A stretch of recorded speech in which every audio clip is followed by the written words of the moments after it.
네, 여러분 반갑습니다. 강의 14번째 시간입니다. 요한복음 11장 45절부터 12장 19절까지 좀 끊어서 이 강의 시간을 좀 살펴보겠습니다. 12장 끝까지 좀 가고 싶긴 한데 너무 기니까요. 좀 끊어서 나머지는 좀 같이 또 한번 살펴보겠습니다.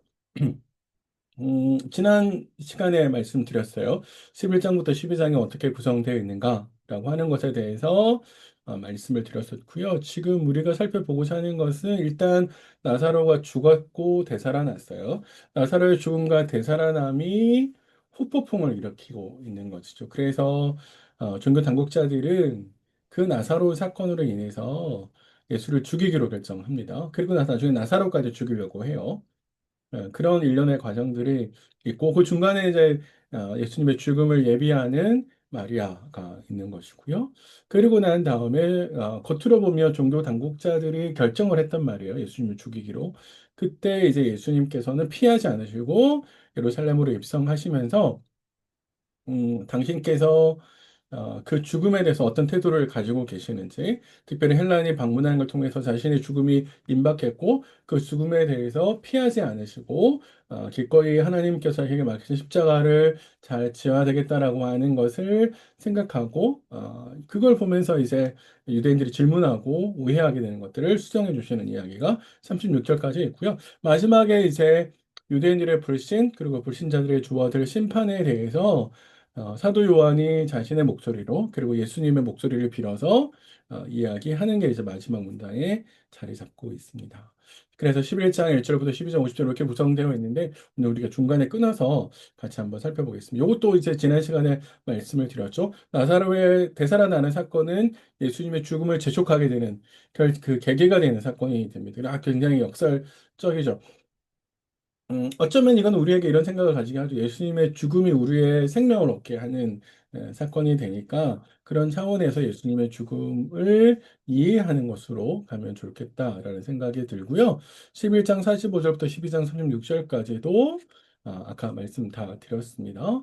죽음을 위해서 예수님께서 준비해 가시는 과정이라고 볼 수 있고 당국이 결정하고 항유를 부어서 그 예수님의 죽음을 예비하고 그래서 겉으로 이제 종교적으로 결정하는 것과 내부적으로 준비한 것, 그리고 그 죽음을 향해서 담담하게 걸어가시는 예수님의 장면이 이렇게 쫙 펼쳐져 있습니다. 그래서 그 흐름들을 좀 자세히 살펴보시면서 갔으면 좋겠습니다. 자, 이제 시작은 45절부터 시작이 됐는데 45절과 46절이 문을 여는 역할을 해준 것처럼 보여요. 어, 마리아에게 와가지고 예수께서 하신 일을 본 많은 유대인들은 그를 믿었다. 그러나 어떤 사람은 바리새인들에게 가서 예수께서 하신 이야기를 알렸다. 이렇게 된 거죠. 지금 요 문단은 꼰질르잖아요. 어떤 사람이 바리새인에게 가고 그 바리새인은 제가 나중에 말씀드리겠습니다만 종교 당국자들과 회의를 한단 말이에요. 그래서 결국은 예수를 죽이자라고 결론이 나요. 그러니까 결국에 이 문단은 예수님의 죽음을 결정하게 되는 공식적으로 물론 앞에서도 예수를 죽이려고 했다라고 하는 이야기들을 많이 언급되어 있지만 그러나 그것과 결정적인 차이는 뭐냐면 이것을 공식적으로 결정했다라고 하는 것이죠. 그래서 결국에 예수님의 표적은 종교 당국자들의 심기를 건드렸고 그것 때문에 예수님께서 죽게 되는 계기가 마련되어지는 것이죠. 근데 그 계기를 마련하는 것들이 어떤 거냐면 많은 유대인들이 예수를 믿었고 그러나 어떤 자는 바리새인에게 알렸다라고 하는 요 대목 때문에 그렇습니다. 이거는 두 가지를 대줘야죠. 많은 유대인, 어떤 자, 믿었다, 알렸다라고 해서 굉장히 의도적으로 이 사람의 행동이 악했다라고 하는 것을 사도 요한이 우리에게 이야기해 주는 것처럼 보입니다. 음, 이런 걸 보면 계속해서 자개성을 쌓는 거라고 그럴까요? 예수님께서 죽은 사람을 살렸잖아요. 그거는 아무나 할 수 없는 게 아니죠. 그러니까 하나님께로부터 온 사람이 아니면 할 수도 없는 걸 행하셨단 말이에요. 그래서 눈앞에서 하나님 나라의 현실이 딱 이렇게 펼쳐졌어요. 그런데 자꾸 사람들은 어떻게 하냐면 여전히 자신이 발을 딛고 있는 땅의 현실에 매몰되어 가는 거죠. 그래서 그들이 가지고 있는 걱정은 이제 종교 당국자들이 하는 이야기들을 통해서 보면 자꾸 끊임없이 자기 존재에 걱정을 하거든요. 자기가 가지고 있었던, 누리고 있었던, 잡고 있었던 기득권을 놓치게 될 것에 대한 걱정을 하잖아요. 꼰질리고 있는 이 바리새인도 똑같은 생각인 것이죠. 어, 그러니까 여전히 내 나라, 내 소유에 대한 걱정을 하고 있는 사람들 속에서 사실 우리가 그러고 있나? 우리도 어쩌면은 하나님 나라가 이 땅 가운데 세워지는 것을 기뻐해야 되는데 우리는 여전히 내 교회, 우리 목사님. 약간 이런 식의 생각이 함몰되어 있는 거 아닌가? 예, 그런 생각을 좀 해봅니다. 자, 그래서 꼰질름을 딱 듣고 난 다음에 종교 당국이 예수님의 처리를 두고 논의하는 장면이 47절과 48절에 있습니다. 원래 바리새인들은요, 역사적으로 보면 사두개인들하고 굉장히 관계가 안 좋아요. 왜냐하면 사두개인들은 바리새인들의 눈에 볼 때 굉장히 비신앙적으로 행동하거든요. 로마가 점령했을 때 로마의 문화를 가장 빨리 받아들였던 사람들이 이 사두개인들이었어요. 그러니까 바리새인들의 입장에서 보면 변절자와 같은데 그런데 약간 예수님이라고 하는 공공의 적을 두면서는 5월 동주가 되는 거죠. 또 하나의 이유는 뭐냐면 바리새인들은 사내들인 공의 안에서 영향력이 크지 않았어요. 그러니까 힘이 약했던 거죠. 우리로 말하면 국회에서 소수당 같은 약간 그런 이 입지에 있었기 때문에 독자적인 결정을 하지 못하죠. 그래서 어쩔 수 없이 대제사장이랑 바르 그 사두개인들에게 요청할 수밖에 없죠. 그래서 아마 요청을 했던 것 같고, 그래서 회의가 열렸던 것처럼 보입니다. 그래서 종교 당국이 대응하는 장면이 이제 47절과 48절에 의하는데 표적을 이렇게 많이 행하니 우리가 어떻게 하겠느냐 이렇게 번역을 했는데 사실은 요거는 번역이 약간 문제가 있어요. 우리가 어떻게 하겠느냐라는 것이 아니라 우리가 이룬 것이 무엇이냐라고 번역하는 게 더 적절합니다. 그 말은 무슨 말이냐면 사실 종교 당국자들이 어제 오늘 이런 걱정을 한 것이 아니라 꽤 오래 전부터 이런 걱정을 했었는데 사실 우리가 그래서 대중들의 입을 막고 대중들의 손을 막으려고 그래서 예수에 대해 호응하는 걸 막으려고 애를 썼는데 사실 우리가 이룬 것이 무엇이냐라고 하는 말은 이룬 게 없다라는 대답을 요청하는 거죠. 그러니까 우리가 그동안 노력해온 모든 것이 다 허사다. 여전히 사람들은 예수를 믿고 예수를 따른다. 이렇게 이야기하는 거죠. 자, 그러면서 만일 그를 이대로 두면 모든 사람이 그를 믿을 것이요. 근데 그 다음 말이 좀 이상하죠. 뭐라고 이야기합니까? 로마인들이 와서 우리 땅과 민족을 빼앗아 갈 거다? 이게 어떻게 논리가 연결되는 걸까요? 요 논리는 이제 이렇게 생각하시면 될 것 같아요. 사람들이 예수님을 계속해서 믿어요. 근데 예수님을 뭐라고 믿냐면 왕이라고 믿어요. 이스라엘의 왕. 이걸 어떻게 알 수 있냐면 예수님께서 곧 이제 저희가 살펴볼 텐데 12장에 가시면 예수님께서 예루살렘 입성하실 때 이야기하는 중에 이스라엘의 왕이시여라고 이야기하거든요. 그러면 보세요. 로마는 식민지 국가가 종교적으로 뭔가 분쟁을 벌이고 있을 때는 관여하지 않아요. 하지만 정치적인 문제와 관련해서는 관여해요. 그러니까 정치적으로 자신들이 가이사가 아니라 새로운 왕이 있다라고 주장하는 것이고, 이런 새로운 왕이 있다라고 주장하면 로마가 관여해서, 얘네들 문제가 많네라고 해서 싹 쓸어버릴 거라는 거예요.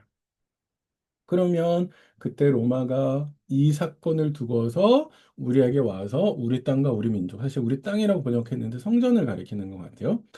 우리 성전과 우리 민족 모두를 다 없애버릴 거다라고 이야기를 하죠. 표면적으로 보면 이들의 걱정은 되게 합리적인 것 모르고 객관적으로 보이는 것이지만 사실은 속내는 뭐냐 하면 자신들의 권세와 특권을 뺏기기 싫다라고 생각하는 것이죠. 네, 그래서 그들은 걱정하고 있는 겁니다. 그러니까 앞에서 말씀드린 것처럼 여전히 자기성을 쌓고 있는 사람들인 거죠. 하나님 나라가 임하고 있고 예수님이 오셔서 명백하게 모든 증거를 다 보여주셨음에도 불구하고 여전히 자신의 안위만을 고집하고 있죠. 그게 사실 사람의 욕심인 것 같아요. 그렇죠? 자기 욕심. 어, 뭐 우리 시대도 마찬가지잖아요. 여러 사람들이 욕심을 부리는 걸 많이 보잖아요. 그리고 사실 그거는 내 안에도 있는 거죠. 여전히 내 안에 그 욕심을 내려놓지 못했던 것.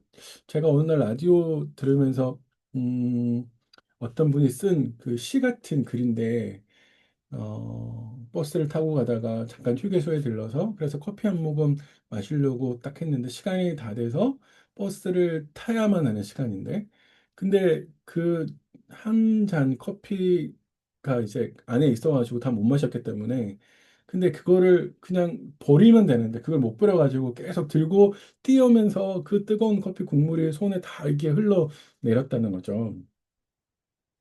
그래서 그 저자가 쓰는 말이 이런 거예요. 왜 두고 올 생각을 못 했던가? 이런 말을 씁니다. 사실 그렇죠.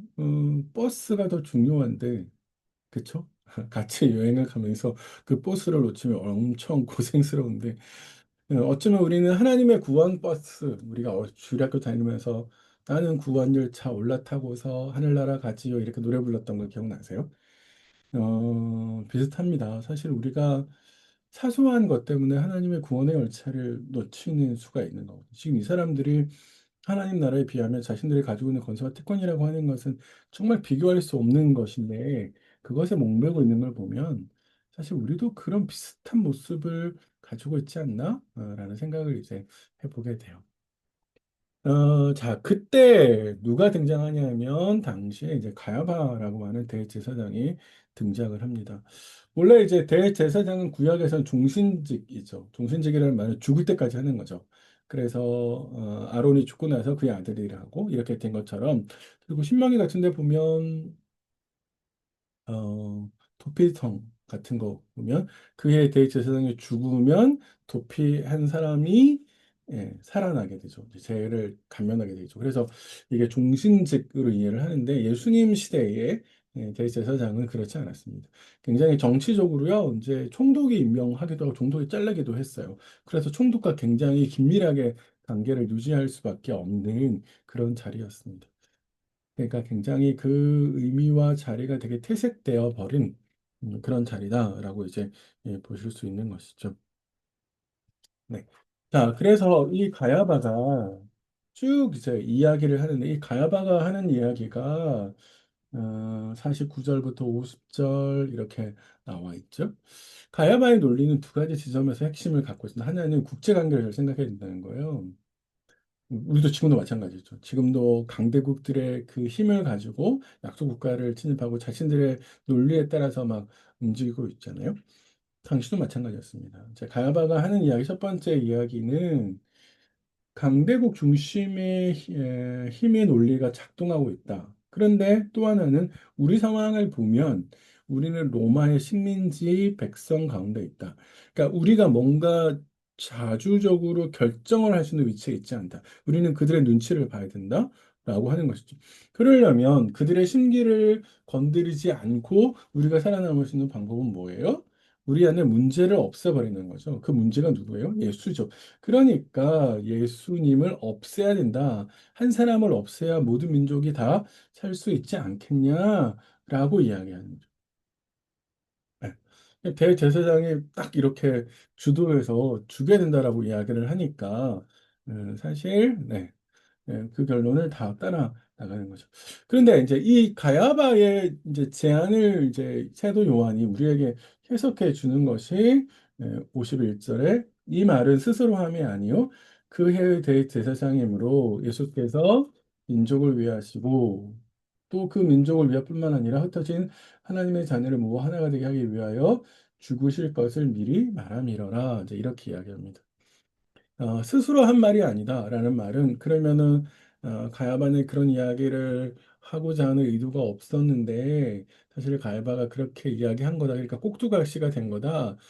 사실 이제 그렇게 말한다라기보다는 사실은 가야바는 자신의 욕심을 쫓아서 말한 것이지만 그러나 사실 그 말을 통해서 큰 그림을 그려가시는 하나님께서 그 가야바의 말이 예수님께서 가셔야 되는 길을 안내하는 말로 이용하신 것처럼 요한은 이제 그렇게 설명하시는 것처럼 이해가 됩니다.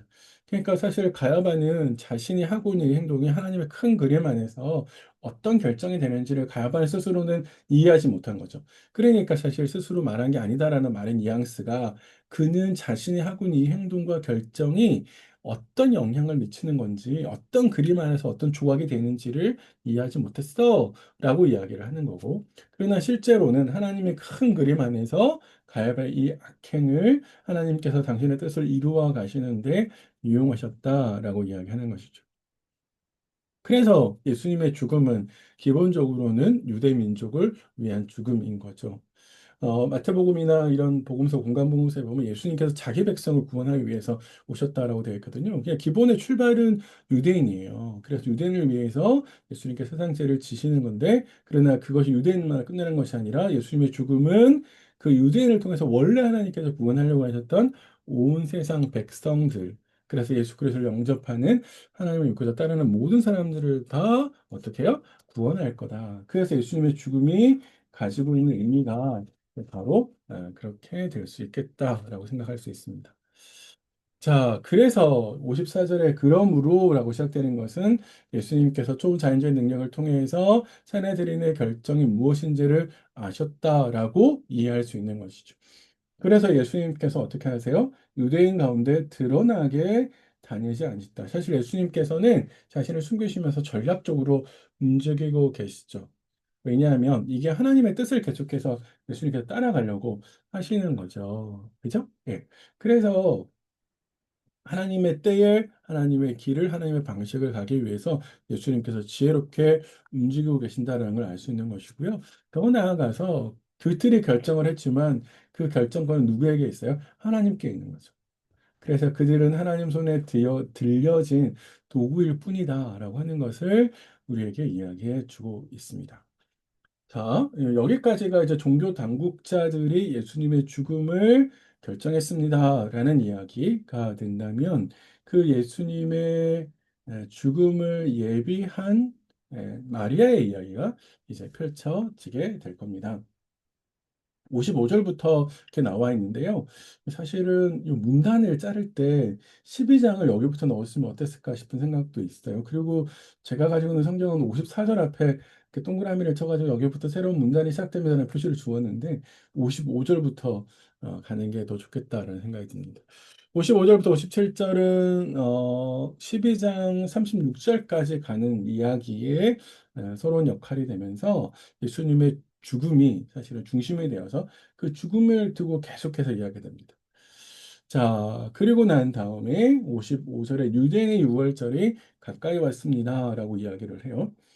복음서들은 대부분 공간복음서에서는 6월절 한 번 언급하지만 이 요한복음에는 세 번 언급되어지고 있고 여기가 세 번째 언급입니다. 2장 한 번, 6장 한 번, 그리고 여기에서요.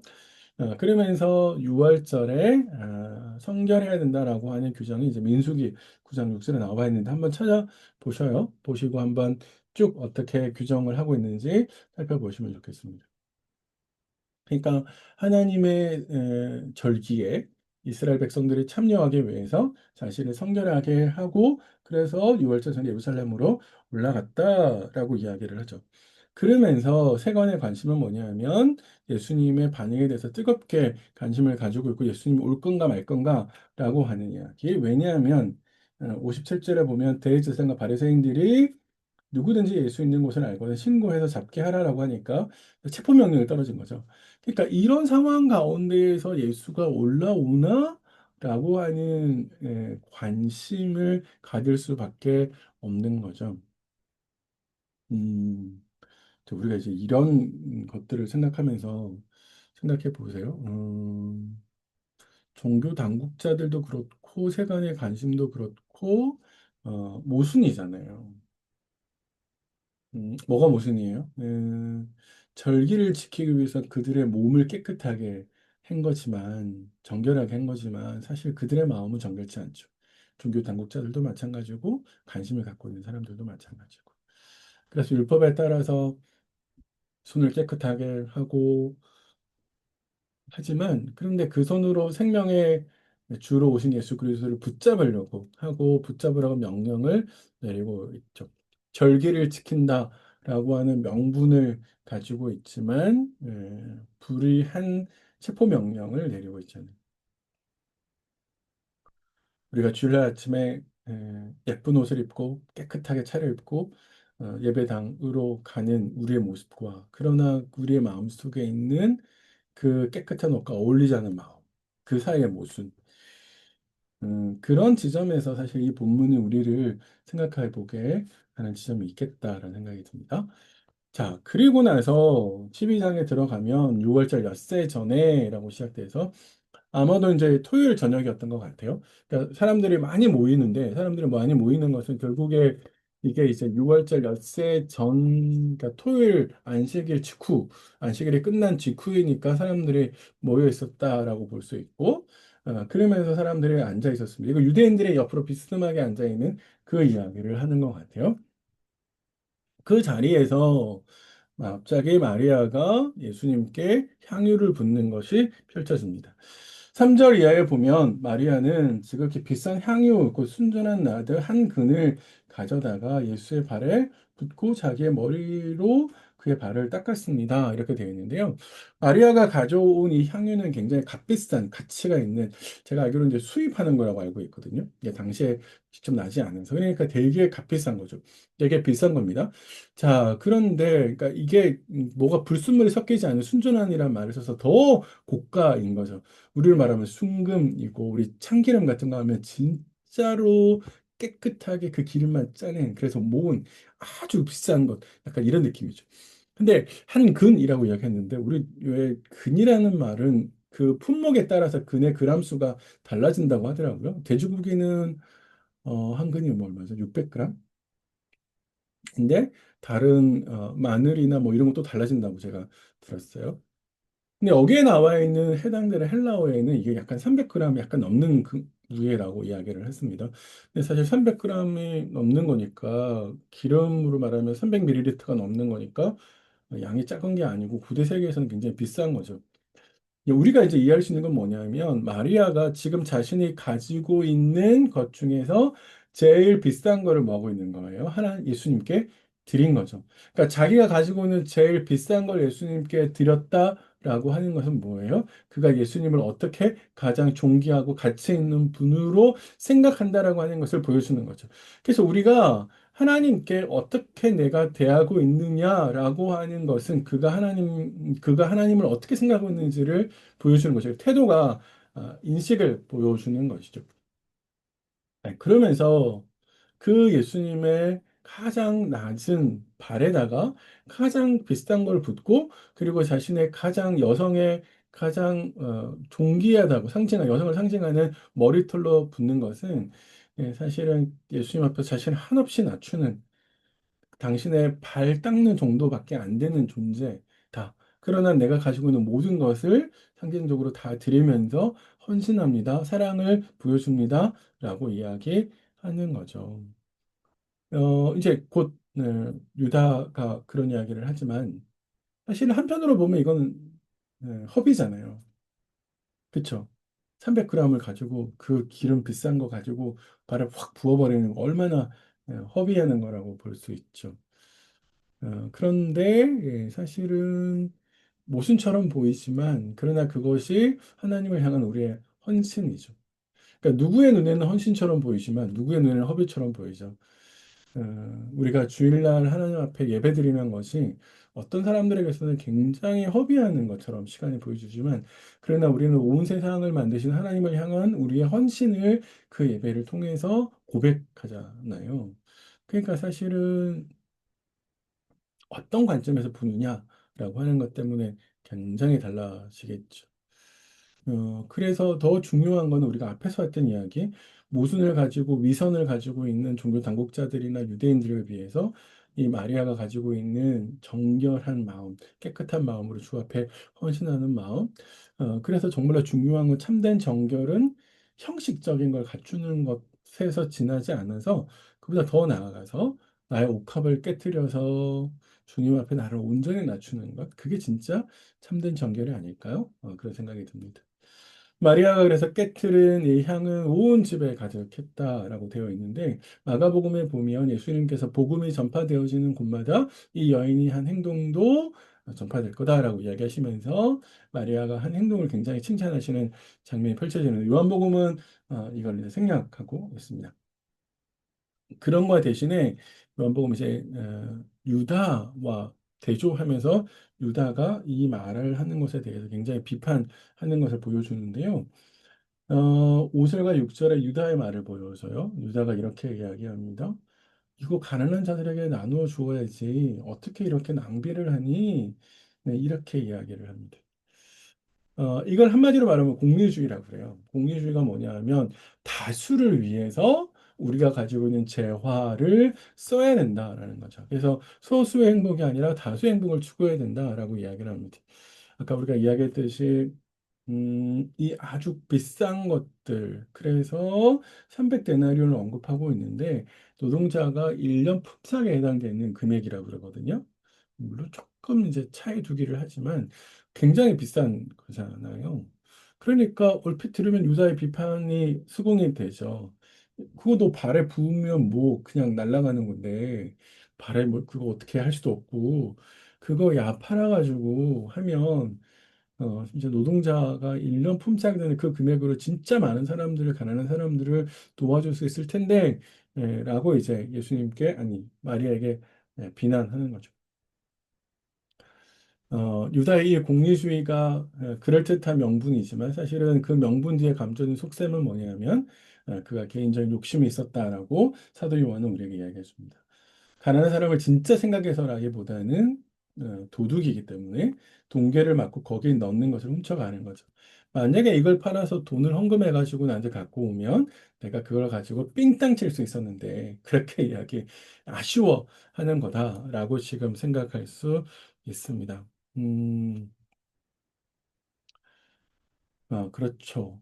사실 합리적으로 보이죠. 그리고 명분이 있어 보이는 유다의 이야기입니다. 그런데 본문은 사실은 그의 입이 아니라 손의 행방을, 손을 더 폭로하는 거죠. 그래서 유다는 자신의 탐욕을 위해서 가난한 자를 앞세우고 있는 거잖아요. 그래서 가장 고귀한 예수님을 향해서 가장 고귀하게 헌신하는 것, 그거를 비판하면서 사실은 구제를 끌어들여서 어, 자신의 욕심을 채우려고 하고 있죠. 논리는 굉장히 합리적으로 보이지만 그의 영혼은 부패했다라고 볼 수 있고요.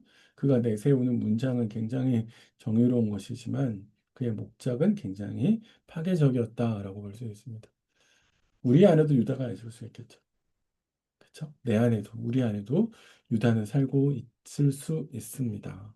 하나님의 영광을 위한다는 그럴싸한 명분으로 교회의 덩치를 키우는 일을 우리가 할 수 있고요.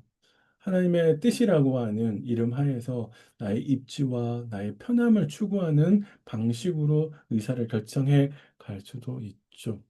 그래서 나의 유익과 나의 체면들을 더 중요하게 생각할 수도 있습니다. 그런 점에 있어서 사실 우리가 잘못하고 있지 않은지 같이 한번 생각해 보셨으면 좋을 것 같아요. 자, 예수님께서 유다를 비판하시면서 제지하는 게 7절인데요. 7절에 이게 번역에 이 말이 우리 번역은 그를 가만두어 나의 장난을 위하여 그것을 간직하게 하라. 약간 애매모호하잖아요.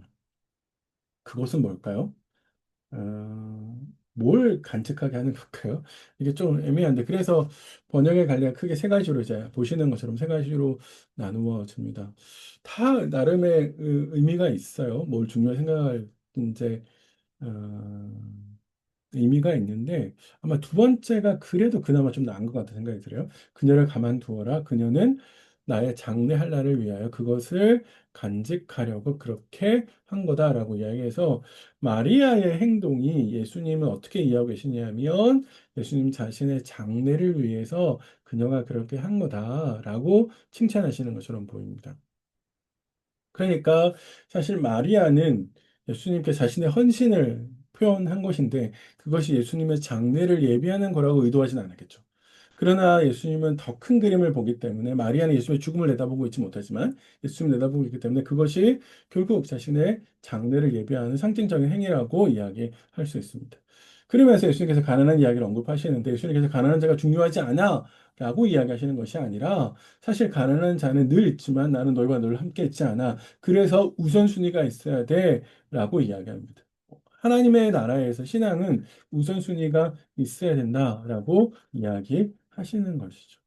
네, 그러니까 그런 차원에서 마리아의 행동이 정당했음을 변호하고 계십니다. 그러니까 우리 안에도 마찬가지예요. 예배가 중요한 것은 그것이 우선순위이기 때문에 그렇습니다. 어, 그런 차원에서 우리의 신앙을 잘 한번 생각해 보셔야 돼요. 자, 그런데 그렇게 되는 동안에 바깥에서는 또 어떤 결정을 하고 있냐면 나사로까지 죽이려고 하는 대제사장들의 결정이 이루어지고 있습니다. 그래서 문단의 구성이 굉장히 비교할 수 있어요. 당국이 결정해서 예수님을 죽이려고 하죠. 근데 그 중간에 마리아의 헌신이 있단 말이에요. 근데 다시 대제사장들이 나사로까지 죽이려고 해요. 여기 예수님이요. 그러니까 마리아의 헌신을 둘러싸고 당국의 엄청난 잘못된 결정이 양쪽의 벽에 딱 문단이 구성하고 있어서 이 되게 비교를 할 수 있겠다 싶습니다. 제 세상에 뭔가를 결정했느냐라고 했을 때, 9절 이하에 보면요. 유대인의 큰 무리가 예수께서 여기 계신 줄 알고 오니 이는 죽은 나사로까지 보려고 했다라고 이야기를 하죠. 아까 우리 예수님은 숨으셨잖아요. 근데 예수님이 이렇게 있겠지라고 해서 사람들이 많이 몰려들었다라고 이야기하는 것이에요.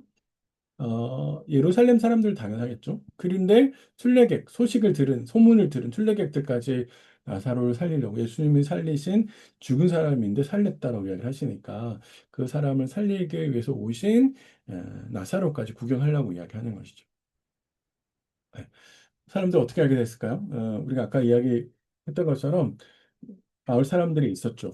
베다니 사람들이 앞에서 보았단 말이에요. 물론 거기에 예루살렘에서 온 사람들도 있었을 거예요. 그래서 많은 사람들이 증인이 되었고 그런 사람들이 예수를 믿게 되는 것이죠. 그래서 결국에는 대제사장들은 어떻게 하는 거예요? 나사로를 죽임으로써 예수님께서 행하신 그 이적이 허구였다라는 식으로 논리를 펼칠 거가 되겠죠. 그래서 예수의 영향력이 점점 약하게 될 수 있도록 만들려고 이야기하는 것이죠. 사실 이거는 대제사장이 굉장히 악한 결정을 내리는 모습이고 악한 모습을 내리는 거다라고 이제 보실 수 있는데 그래서 지금까지 했던 결정의 내용을 보면 예수님을 어떻게 한대요? 죽이기로 결정한 내용들이 있죠. 그리고 그 사이에 마리아의 헌신이 있습니다. 글자를 잘 못 써서 죄송해요. 제가 이거 써드리는 이유는 뭐냐면, 보세요. 이거 외형적으로 예수님의 죽음을 결정하는 사건이고, 그래서 그걸 준비시켜 나가는 작업이죠. 하나님의 뜻 안에서. 중간에서는 예수님의 죽음을 내부적으로 준비하는 모습으로 보일 수 있어요. 왜냐하면 마리아가 헌신하거든요. 자, 그러면 요것이 하나의 단락이 되고, 이제 우리가 12절부터 살펴보는 것은 이런 죽음의 결정들을 두고서 예수님이 어떻게 행동하고 계시느냐라고 하는데, 하나는 예루살렘으로 입성하는 거고, 또 다른 하나는 예수님께서 자신의 죽음에 대해서 당당하게 임하고 계시는 것을 확인하는 장면이 20절 이하에 펼쳤습니다. 여기 이제 우리가 조금 아까 앞에서 말씀드린 좀 끊어서 볼 거니까요. 일단은 12절부터 19절까지를 먼저 확인해 보시죠. 자, 그 이튿날, 지금의 일요일일 거예요. 아까 우리가 안식일 저녁이라고 봤으니까, 이튿날이니까 지금의 일요일이 될 거고, 큰 무리가 예루살렘으로 오신다는 것을 들었습니다. 예수님께 오신다는 소식을 들었습니다. 라고 이야기를 하고 있습니다. 생각해 보시면, 보세요. 이게 6월절이잖아요. 6월절은 어떤 절기냐면, 하나님께서 이스라엘 백성들을 어, 애굽에서부터 구원해 내신 것을 기념하는 절기죠. 그런데 그 절기 즈음에 한 사람이 예수님이라고 하는 사람이 나사로를 죽였는데 살렸어요. 그 소식이 딱 정해졌어요. 그러면은 당연히 사람들은, 이런 절기의 분위기에 맞춰서, 아, 진짜 하나님께서 로마로부터 우리를 구원해 줄 메시아를 보냈다라고 생각하겠죠. 누구도 죽은 사람을 살리지 못했는데 예수님께서 그걸 하셨으니까. 그러니까 어마어마한 인파가 모여들었을 거라고 생각합니다. 역사학자 요세푸스는 이때 당시에 270만 명이 모였을 거다라고 추정을 합니다. 이제 학자들이 요세푸스가 약간 뻥이 심하다고 생각하거든요. 그러니까 너무 가장돼서 표현한다. 유대인 특유의 가장법이 있을 거다라고 이제 생각해서 270만까지 모였을까라고 의심하지만 얼마나 이제 진짜로 많은 사람들이 모였을 거다라고 하는 것은 인정하죠. 그래서 사람들이 인파들이 모여들었습니다. 특별히 예수님께서 오신다고 이야기하니까 더 열광을 하겠죠. 그런데 여기에 사람들이 종려나무 가지를 흔들었다라고 이야기를 합니다. 그러면서 이스라엘의 왕이시여 호산나 찬송하리로다라고 이야기를 하고 있어요. 요거 한번 잘 생각해 보셔야 돼요. 그들이 예수가 그리스도고 메시아다라고 하는 것을 인식하고 있잖아요.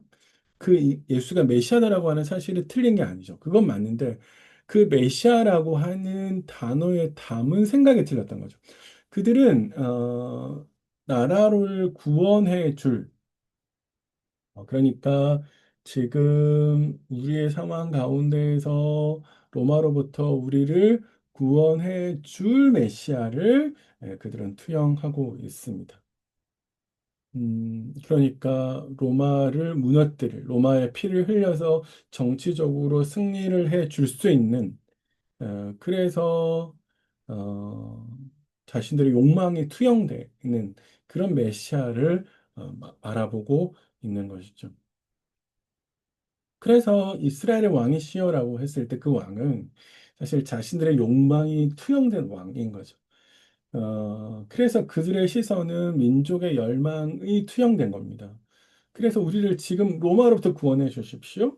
이렇게 이야기를 하고 있는 것이죠. 그런데,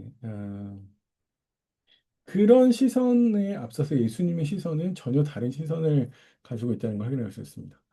예수님께서 그냥 오시는 것이 아니라 어린 아기를 타고 오시잖아요. 그러니까 어린 아기라는 말은 전쟁에서 쓰이는 말이 아니거든요.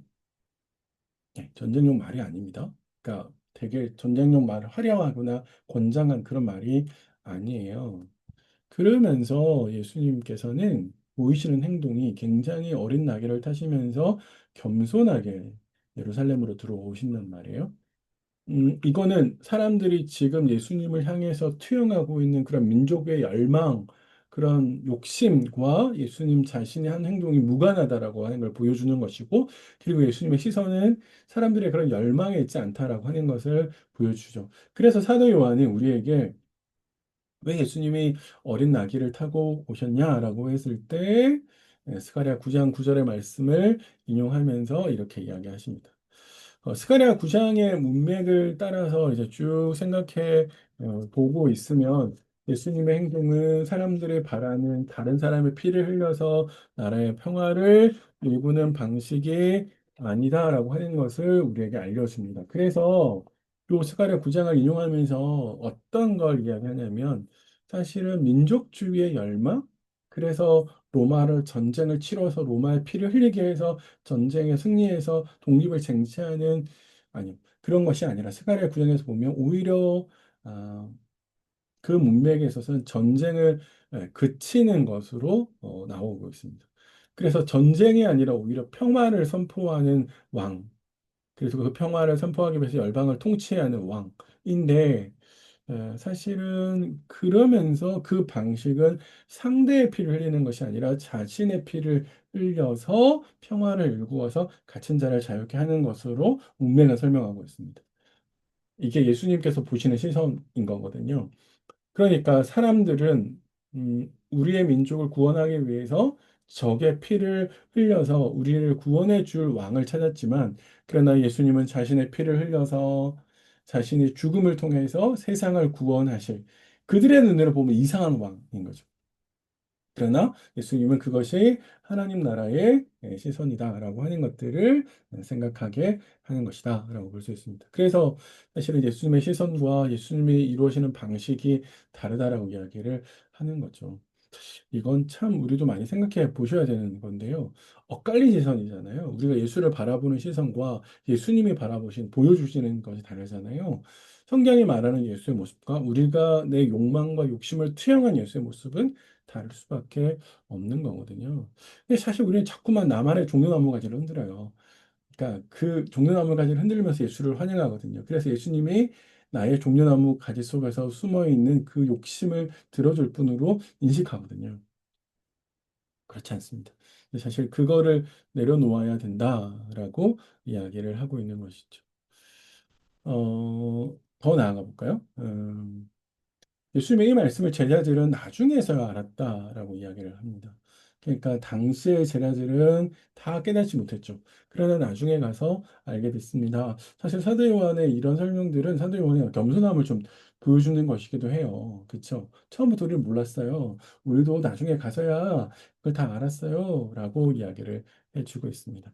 자, 17절부터 19절은 두 부류의 또 다른 반응을 이제 볼 수 있는데 무리가 설명하는 것도 있고 19절에 바리새인들의 표현이 있습니다. 17절, 18절에 사람들이 이렇게 열광하게 되고 사람들이 알게 된 이유가 뭐냐라고 했을 때 그 이유가 뭐예요? 나사로를 무덤에서 풀어내어 죽은 자 가운데 살리실 때에 함께 있던 무리가 증언했기 때문이다. 이렇게 했죠. 그래서 무리가 예수를 맞으며 이 표적 행하심을 들었기 때문이다.